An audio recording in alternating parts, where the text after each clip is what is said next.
আসসালামু আলাইকুম। তো প্রচুর কাশি, প্রচুর ঠান্ডা, এই কারণে মনে করেন যে গতকালকে এর আগের দিন 2 দিন ভিডিও আপলোড করতে পারিনি। মানে আমি তো ভিডিও আপলোড করি বলতে কি শর্ট আর কি অবস্থা কেমন কি আছে এগুলোই তো আপনাদের জানাই।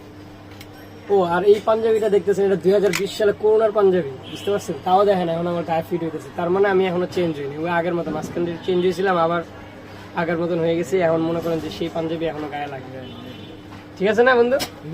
তো এটা বিষয় না, যেই বিষয় নিয়ে আপনাদের সাথে কথা বলবো, এই যে আমার বন্ধু জুনায়েদরে দেখতেছেন না, ওর ভোটার আইডি কার্ড ও বানাইতে দিছে, বুঝছেন? বানাইতে দিছে, হয়েছে সবকিছু কমপ্লিট।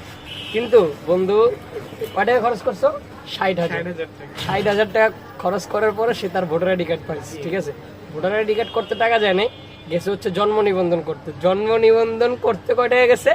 60,000 টাকা। শুধুমাত্র একটা সিগনেচার দিবে। ওরে ভাই, সিগনেচারের জন্য 60,000 টাকা খরচা করতে হয়েছে। বুঝতে পারছেন? This is Bangladesh. তারা নাকি কোর্টের অ্যাপিলও মানে না।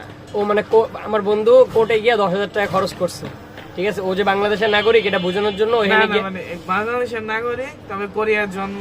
হ্যাঁ, কোরিয়ার জন্ম। এইটা জিনিসটা মানে স্বীকারোক্তির জন্য সে কোর্টে গিয়ে 10,000 টাকা খরচ করছে, ঠিক আছে? মানলাম। তো কোর্টে যদি 10,000 টাকা খরচ করে থাকে, তাকে তো ডাইরেক্ট সাইন দেওয়া দরকার ছিল, কিন্তু না, দিবে না, কারণ এখানেও টাকা খাইতে হইব। তারপরে সে এক্সট্রা 50,000 মানে 50,000 টাকা খরচ করছে।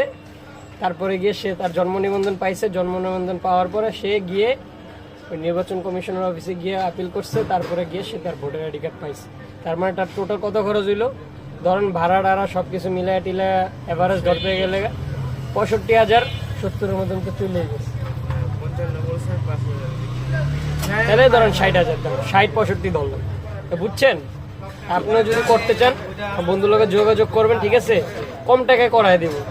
ধরেন হ্যাঁ, 60,000 টাকা না লাগলেও ধরেন 59,000 টাকা লাগবো, 1,000 টাকা ডিসকাউন্ট, 1,000 টাকা আজান 58,000 টাকা, ঠিক আছে?